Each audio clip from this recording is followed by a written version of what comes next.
खुलुमबाय नोंथांमोन बयखौबो आंनि चेनेलाव बरायहरबाय लोगोसे गोजोन मोनाबिलिनि गाहाम हामलायथि बावहरबाय। नोंथांमोननि थाखाय लानानै फैबाय आङो सानसेनि माखासे गोनां खौरांफोरखौ। नोंथांमोना भिडिअखौ अननानै जोबजासिम नायलांदो। दिनै सानसेनि माखासे गोनां खौरांफोरानो दङ। सेथियाव मोनसे गिख्रंथाव आरो दुखुनांथाव रादाब। गुजरातनि आहमेदाबाद एयार इन्डिया बिरखं जाहाजआ गिख्रंथाव जाब्रबथाय जादों।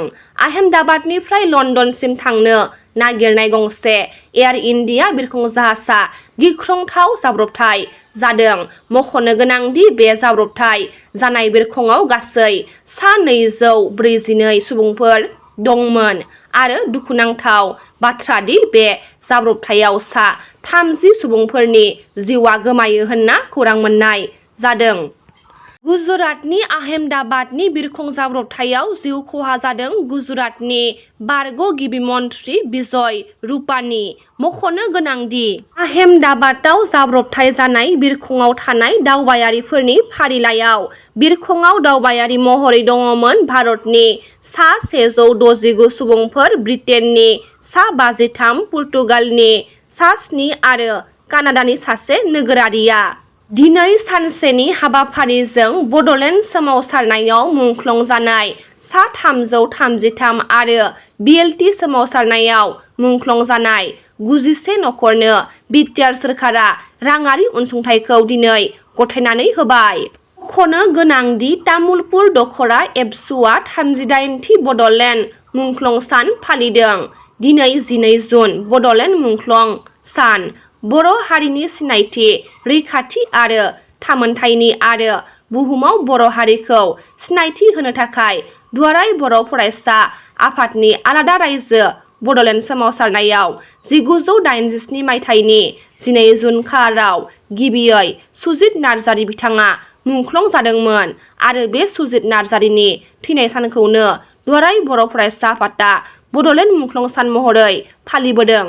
पर्बतजरा ओनसोलाव आदानि ग्रुपआ थार्मेल पावार प्रजेक्ट गायसननायनि मुङाव पुलिस आरो राइजोफोरनि गेजेराव नारा-नाथा जानायखौ गोख्रों रावजों सोंखारिदों। एबसुआ राइजोफोरखौ गादबनानै सिगि-सग' खालामनानै हा लानायनिफ्राय गोजानाव थानो आसाम सोरखार आरो बिटिसि सोरखारखौ खावलायहरदों। एबसुनि आफादगिरि दिपेन बर'आ खौरां बिजोंनि गेजेरजों।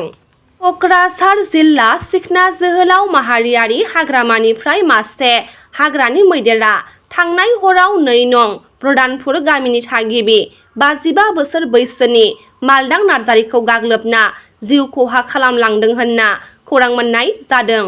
दुखुथिया मैदेरजों गाग्लोबजानाय जिउ खहा जानाय मालदां नार्जारीनि बिसिया फोरमायदों दि थांनाय हरनि 12 रिंगासो समाव हाग्रानि मैदेरा न'फोरखौ बुफाय-बुसि खालामना मानसिखौ होसो-होसो गाथारना गालांदों। 2 नं बुरहानपुर गामिनि गावबुराया दानि सोरखारखौ खावलायदों दि जाहाथे सानै उन्दै गथ'फोरजों लोगोसे रुंसारि मालदां नार्जारीनि बिसिनि नखराव सोलिनो हानाय बायदि जा हायो एसे अनसुंथाइ हरनो आरो माखासे मोब्लिब गैयै नखरफोराव थाबैनो मोब्लिब राहाखौ खालामना होयो।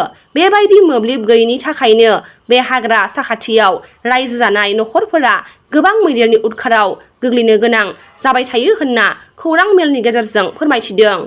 दिनै सानसेनि रादाब फरायथिनाया एसेनोसै। गाबोन फिन गोदान रादाब लाना लोगो मोनगोन। नोंथांमोना भिडिअखौ जोबजासिम नायबायब्ला अननानै लाइक, शेयार, कमेन्ट लोगोसे साबस्क्राइब खालामनानै होदो। गोजोन्थों।